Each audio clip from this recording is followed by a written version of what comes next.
bem-vindos. Para a nossa análise de hoje, a gente vai mergulhar num dos cantos mais sombrios e, eu diria, fascinantes da sociedade vampírica. Com certeza. Um tema que gera muita discussão. Exato. Vamos deixar de lado os príncipes, os primógenos, para focar naqueles que estão, bem, na base da pirâmide, os mais marginalizados de todos, os caitife. Os sem clã. Exatamente. As fontes que a gente analisou pintam um quadro bem complexo da história, dos poderes e, principalmente, do paradoxo deles. E a questão central é muito intrigante, né? Muito. Porque é uma sociedade de predadores imortais que é obcecada com linhagem, com ancestralidade, tem tanto medo dos seus próprios órfãos. É o ponto. Então, a nossa missão aqui é desvendar esse mistério, tentar entender por que a simples existência deles abala as fundações do poder vampírico. E eu acho que o objetivo não é só entender quem são os caitife, mas o que eles representam. Boa. Porque a análise vai mostrar como eles desafiam a própria estrutura de clãs que define a sociedade vampírica e, mais importante, porque eles são centrais numa antiga e temida profecia sobre o fim do mundo. Ótimo ponto. Vamos começar por aí, então, pela definição. O material que a gente tem faz uma comparação muito boa para situar o problema. A dos Nosferatu. Essa mesma. Os Nosferatu, por exemplo, vivem se lamentando da aparência monstruosa, de serem forçados a viver nos esgotos, mas no fim da noite eles têm um clã. Eles têm uma identidade, uma linhagem. Exato. Uma história que remonta a milênios. Os caitife não têm absolutamente nada disso.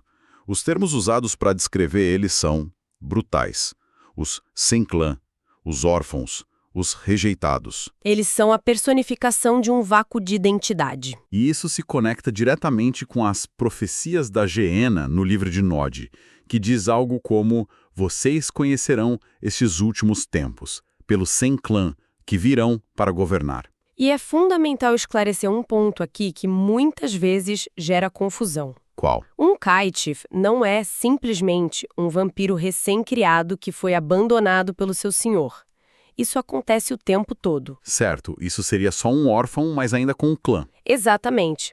Na maioria esmagadora dos casos, o material indica algo como 9 em cada 10.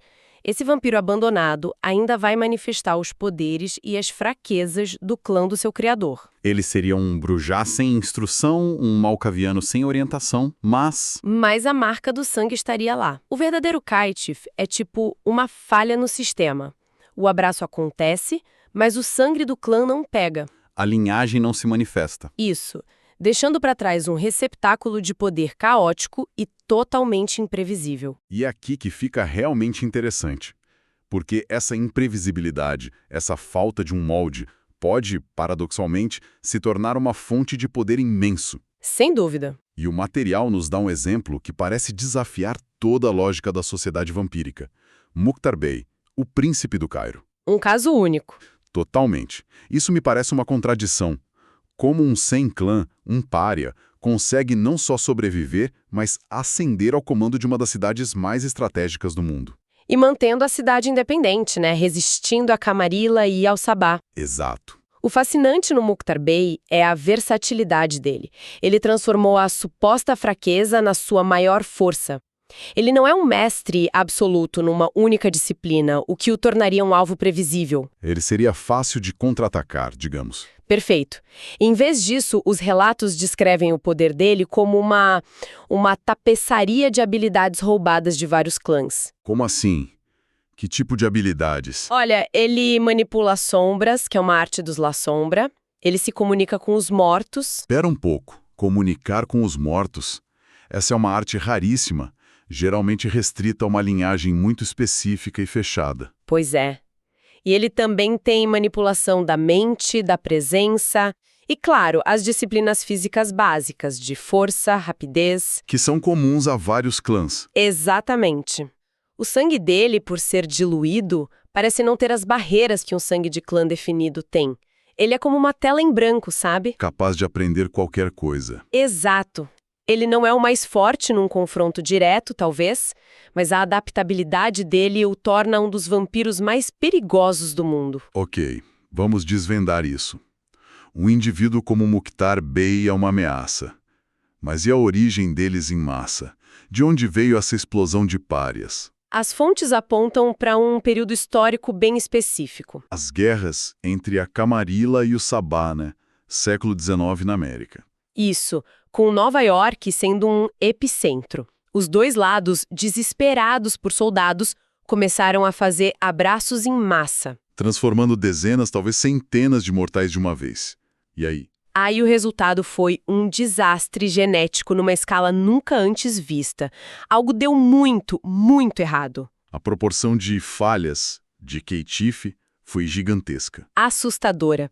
As estimativas nos textos sugerem que algo entre 6 ou 7 em cada 10 crias de guerra se tornaram Qatif. Então, de repente, as ruas estavam cheias desses vampiros recém-nascidos, manifestando poderes de forma completamente aleatória. E os exemplos descritos são caóticos, para dizer o mínimo. O que me chamou a atenção na pesquisa foi a descrição de um vampiro recém-criado que, ao sair de uma vala comum, descobriu que podia esticar o corpo como uma serpente. Ouvir os sussurros dos fantasmas ao redor. E se mover numa velocidade sobre-humana. Isso é serpentes, necromancia e rapidez, uma combinação de poderes de 3 linhagens que, em alguns casos, se odeiam. É o equivalente a um soldado que, de repente, manifesta a habilidade de pilotar um caça, operar um submarino e hackear um satélite. Tudo ao mesmo tempo e sem nenhum treinamento. E tinha outro que podia dominar com o olhar, ferver o sangue de alguém e tinha a força de 10 homens. Dominação, taumaturgia de potência. Disciplinas dos Ventro, dos Tremere. É a anarquia encarnada. E essa explosão de párias poderosos apavorou os líderes das duas seitas. Com certeza. O pânico foi tão grande que levou a algo quase impensável. O encontro secreto. Exato. O material sugere um encontro em território neutro entre figuras que eram inimigas mortais. De um lado, Radubistre do Sabá. Do outro, supostamente, Hardestat da Camarilla. Hardestat, um dos fundadores.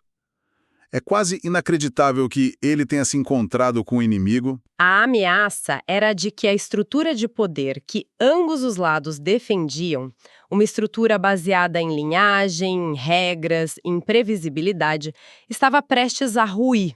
Eles viram que as regras do jogo estavam mudando de uma forma que ninguém podia controlar. E embora não exista um tratado assinado, a evidência é forte. Pelos 30 anos seguintes, os registros de novos Qatif simplesmente desaparecem. O que implica numa purga. Uma purga. Um pacto silencioso para exterminar qualquer Qatif que surgisse, por considerá-los uma ameaça mútua.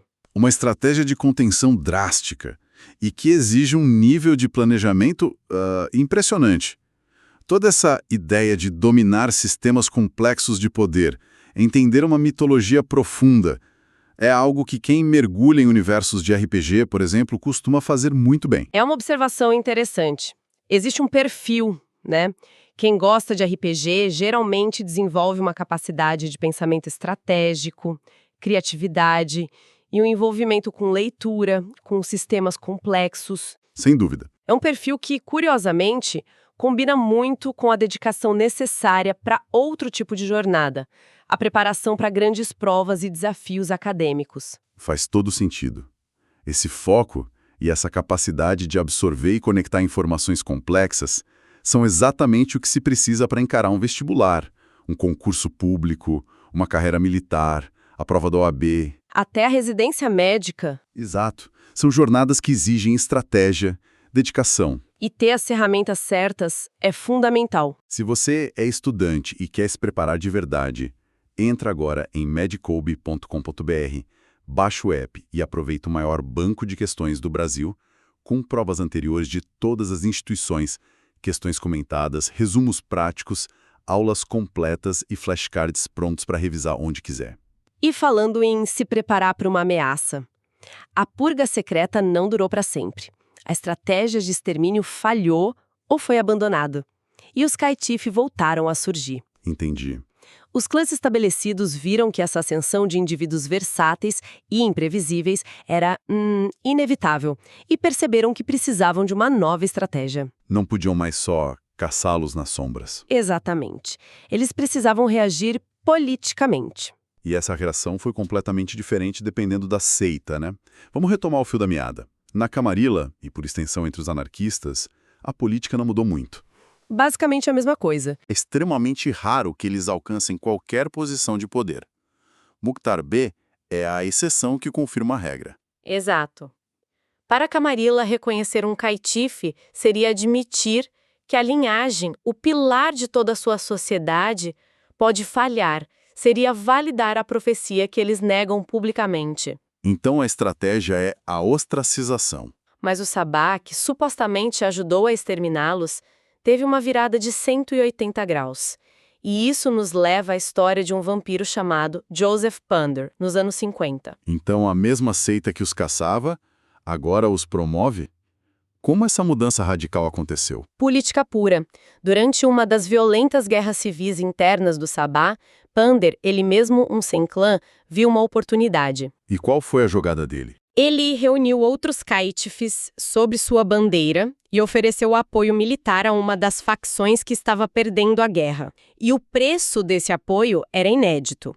Se vencessem, eles queriam ser reconhecidos como um clã de pleno direito. Uma aposta de tudo ou nada. E a aposta deu certo. Eles vencerão. Venceram. E os Panders, como ficaram conhecidos, foram oficializados como um novo clã dentro do Sabá. Foi um golpe de mestre ideológico. Por quê? Porque o Sabá, que se prega como a seita da liberdade contra a tirania dos anciãos, pode usar os Panders como seu maior símbolo. Eles transformaram os caitives de um erro genético numa prova viva de que o mérito supera o sangue. Enquanto isso, os caitifes da Camarilla só podem observar de longe com inveja. Exato. Uma legitimidade que eles nunca terão. O que nos leva, finalmente, à grande contradição da Camarilla. A seita nega publicamente, com unhas e dentes, a existência da Gehenna.